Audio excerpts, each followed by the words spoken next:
It seems that we seem to have things wrong apparently, because Xbox boss Phil Spencer says Series S compatibility requirement isn't going away.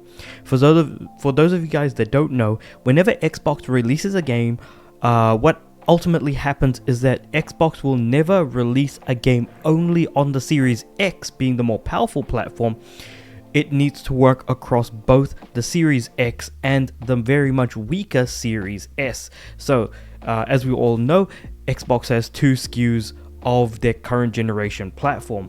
And unfortunately, that has led to multiple different points of contention as to it being worth buying a Series S at all, and what that kind of does to what we kind of look at now as the lowest common denominator of this generation of consoles, intentionally held back by the fact that if a game were to go multi-platform or even release on Xbox, that it would have to run on the Series S. And what's really fascinating about the fact is that the sales of Series S is incredible, and understandable as to why Xbox boss Phil Spencer specifically says, oh, we're not going to drop the Series S requirement, that there has to be parity between both platforms in terms of functions and features. So, September 2024 sales charts, Xbox Series X finally outsells the Series S. So in the month of September 2024 is the only month since the release of these platforms of this current generation that Xbox Series X is actually selling more than the S. So it really goes to show just how many more people have an S versus the X. And to, I guess, provide a bit more context, is Xbox Series S, I think was about 75% or something to that extent. It was reported in the leaks regarding the documents when Xbox, or rather Microsoft, tried to buy Activision Blizzard. Among the court filings, that the Xbox Series S reveals that 74.8% of Xbox Series owners own an S compared to the X at 25.1%. And this is all coming from an updated article from September 21st, 2023. So while this was from a year and a bit ago, a year and a quarter of a year ago, it still stands to reason that those numbers, while might not be as high for the Series S at the moment, you could imagine it's still at least over 60% or something to that extent. So it does make sense as to why Xbox is still wanting to keep that in, but ultimately, like, the support for Series S and X to be parity across all games and not release a version that is specific to a particular console. However, there have been rumors and cases that have been reported regarding games that just aren't doing particularly well or running that well. Specifically, starting off with this PlayStation Lifestyle article talking about how the Xbox Series S GPU is holding back multi-platform developers coming from the developers of Gotham Knights. And Gotham Knights is not a great game. I'm going to put that out there. But the Gotham Knights frame rate controversy that happened back in 2022, Rocksteady developer irked at the Series S fans by stating that multi-platform games are hamstrung by its Potatoe GPU, Lee Dovanold said. He's a senior technical artist who took to Twitter to offer his thoughts on the type of bottlenecks and constraints developers face, and one such is the Xbox Series S GPU. His Twitter thread quickly devolved into a war of words, following pointing out that a number of games can run on 60 FPS, but their Gotham Knights frame rate is locked at 30 FPS on consoles. So, with that being said, you could go either way, but this was an interesting thing to bring up, because the next game that I'm going to be talking about is Baldur's Gate 3. And this article by Tom Ivan from Video Games Chronicles was written pretty much a day ago, where Baldur's Gate 3 is finally adding split-screen co-op to Series S. So for the reason as to why Baldur's Gate 3 was only really on PlayStation and never really hit Xbox, The reason for it was that they could never get split screen running on the Series S at launch, and as a result, PlayStation ended up getting a lot of very positive press by being either you play Baldur's Gate 3, which was 2022's biggest game. Actually, was it 2022? Hold on. Does that sound right? Hold on. Baldur's Gate 3. The release date was in fact 2023. Okay, no. 2022 might have been Elden Ring then. 2023. So the fact that the game itself launched in 2023 and did not get an Xbox release until pretty much the end of the year. So the game released August. I think the Xbox version came out in December, as per an announcement from the Game Awards during that year. I could be wrong about that, but it was a massive game that everybody loved, everybody wanted to play, everyone wanted to be part of that conversation, and if you wanted to be there and play the game, you most likely would have done it either on PS5 or on PC.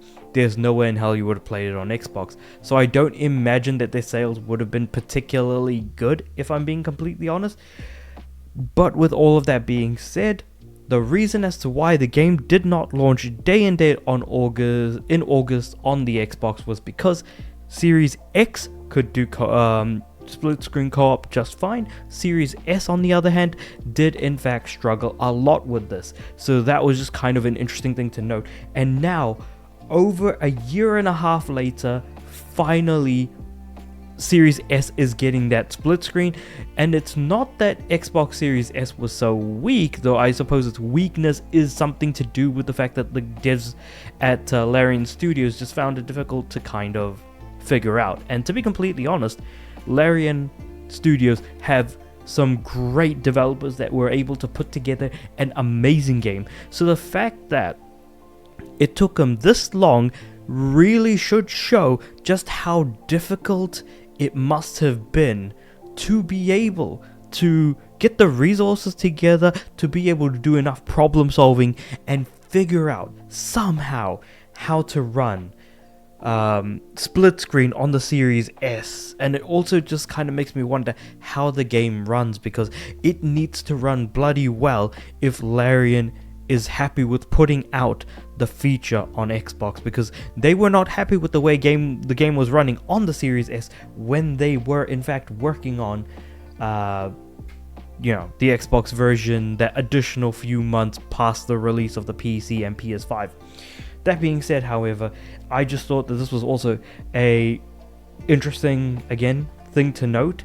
And then finally, we have Black Myth Wukong, which was also a game that was primarily played either on PS5 or on PC, because the director couldn't get the game running on Xbox consoles.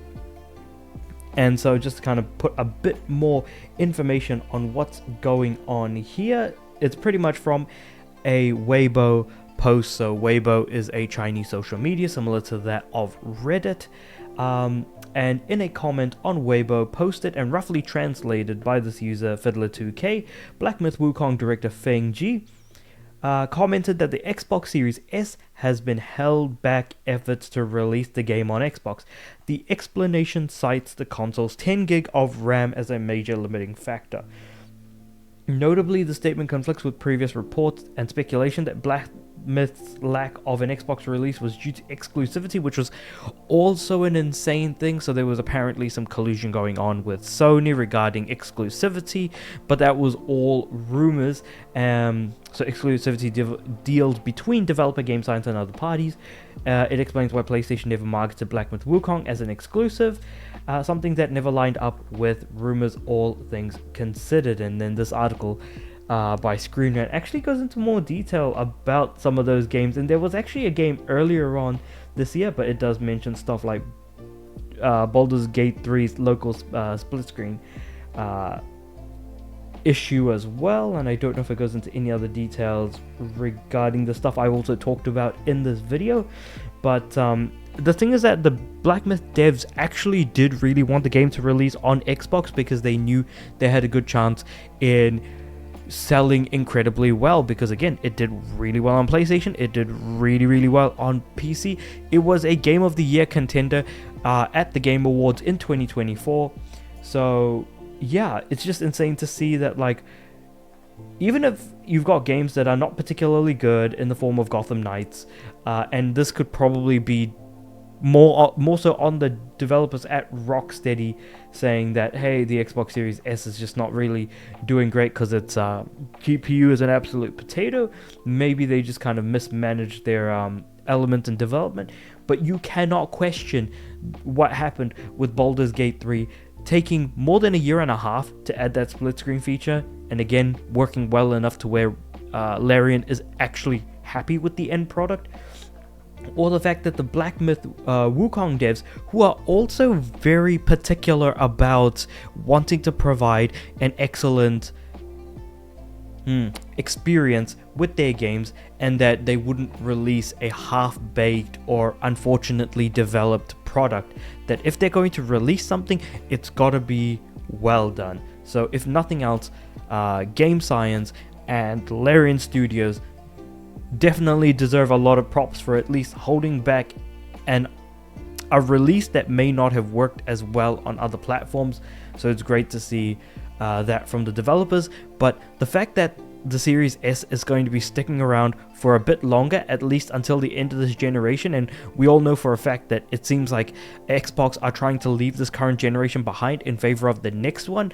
But with all of their exclusives coming to other platforms, it really does make you contemplate whether or not it's even worth buying an Xbox moving forward at all or anymore. Is it worth putting money into that ecosystem when there may never be another Xbox moving forward?